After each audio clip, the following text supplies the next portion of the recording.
Global economies are facing trouble in a post-pandemic world. Inflation is now the biggest challenge in achieving that. Central banks around the world are aggressively tightening their monetary policies after the United States. Britain's Bank of England has also hiked its main interest rate by a quarter point to 1.25%. This is the BOE's fifth straight increase since December. Now, that's when it began to tighten borrowing costs from a record low level of just above zero. The Bank of England has also forecast UK inflation to top 11% this year.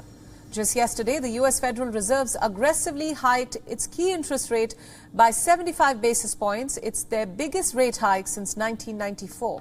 In an unexpected move, the Swiss National Bank also hiked interest rates, first time since 2007.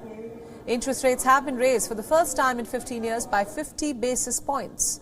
A series of hikes by central banks to fight inflation has fanned concerns that economies could tip into recession.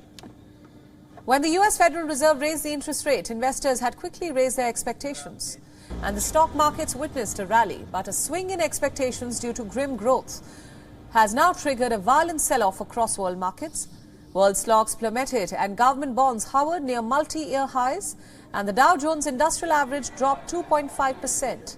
The S&P 500 shed 3.3% and the Nasdaq Composite slumped 4.1%. All three indices were trading at their lowest in at least 1.5 years. The dollar flagged on Thursday. The Swiss franc surged after the Swiss National Bank surprised investors after a rout on Wall Street.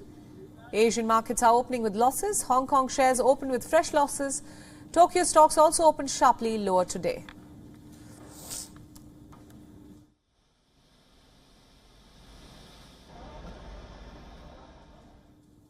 WION World is now available in your country. Download the app now and get all the news updates on the move.